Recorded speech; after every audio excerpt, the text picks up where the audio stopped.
Hi everyone, my name is Satyro, and thank you for joining me today. What you just saw is an excerpt from Battle Royale, a song by my band Yoi off our debut EP, The Inner Journey Goes Wrong. I love this section. It's one of my favorite pieces of music that I've ever collaborated on. The entire song is, but this section in particular I'm very proud of, as I really feel like I managed to say what I wanted to say in relation to the music, in relation to the song, in relation to my bandmates, while also getting to explore some ideas that were of interest to me at the time that we were writing these songs and recording them. Of course, the ideas are still of interest, but this particular phrase really got the ball rolling, got me thinking about things in different ways. And that's what I want to share with y'all today. In this part of the song, I looked at 4 different musical concepts and how I could apply these things to the sticking of the paradiddle as well as to the song. Now, when we were writing this song, it's not like we came up to this section and I was like, hey guys, like, you know what would sound sick here? Some friggin' paradiddles. No. The music came first, and just as a consequence of the music, I realized that I could use this tool to write a drum part. To best utilize this video, I strongly recommend that you are already familiar with what paradiddles are, with their inversions, and that you've started to mess around with these things on the drum set yourself. For time's sake, I am not going to go over these first 3 building blocks of the rudiment, nor am I going to give you any quick licks.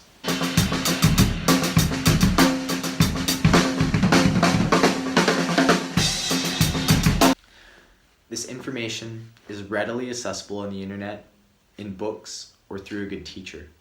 And if I may, I highly recommend Carson Gant or 1UP Drum Videos. That's 1UP Drum Videos on Instagram, YouTube, Facebook, the whole 9 yards. Check him out. He has a wonderful series about paradiddles and about their inversions, and has a whole bunch of challenges and PDFs with music, and kind of covers all of the first 3 steps that make this lesson more digestible. This part of Battle Royale is composed of 16 measures of music, broken up into one 8-bar phrase followed by 2 4-bar phrases. We are going to analyze each section individually to better understand how it is being manipulated in context of the music.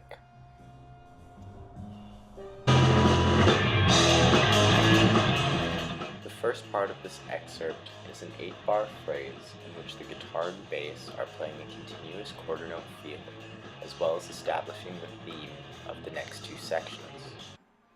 To lock in with the band while aiming for a driving, bouncy feel, I anchor the groove by playing consistent quarter notes with the hi-hats using my left foot, accenting the upbeats on the ride bell while keeping a consistent backbeat on 2 and 4, allow for a textural effect where an 8th note as well as a half-note pulse is hinted at, however perceived more so as ripples or overtones derived from the quarter note riffage.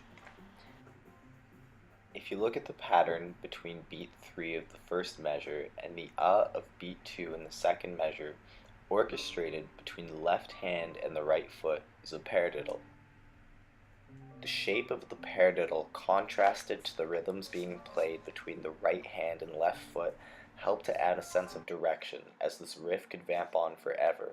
With the left hand, I'm playing flams on the ands of beat 2 in measures 1, 3, 5, and 7, while the right hand remains consistent on the bell of the ride cymbal. On the ands of beat 4 in measures 2 and 6, the left hand is choking the hi-hat. The interplay between the left hand and the right foot, along with the consistent pulses being implied by the right hand and the left foot, are the main highlights of rhythmic coloration in this part.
section is a 4-bar phrase in which the bass maintains a quarter note groove. However, the guitar expands on the previous theme by playing a 16th note based ascending lead line.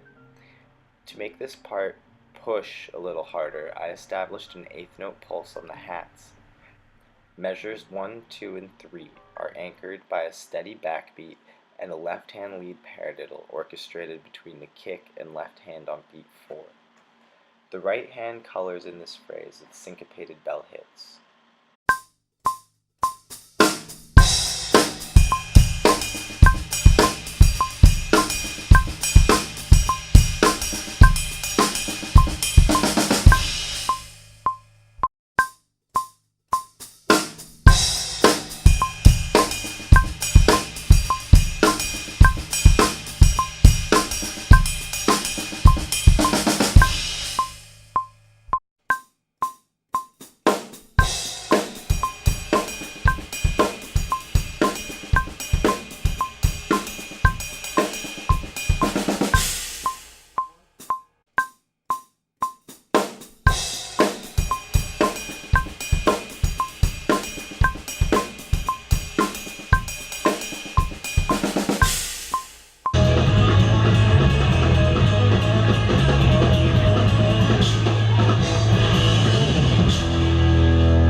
The final section is a 4-bar phrase in which the bass is still retaining a quarter note pulse and the guitar continues to expand on the theme introduced in the last section.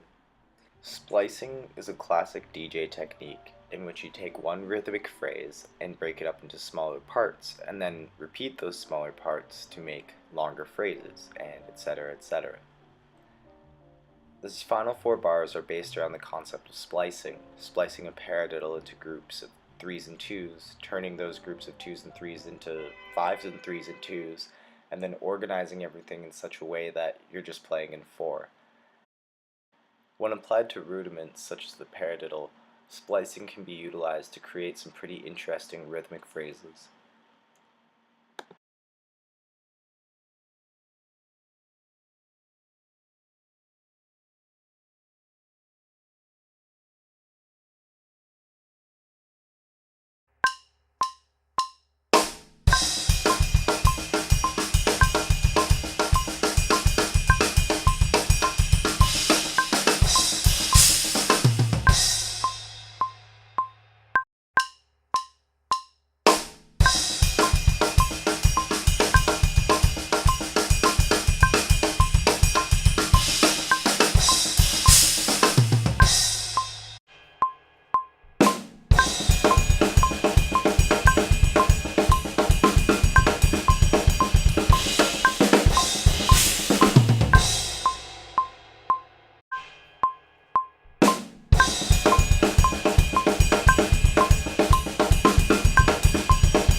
thank you so much for checking out this lesson.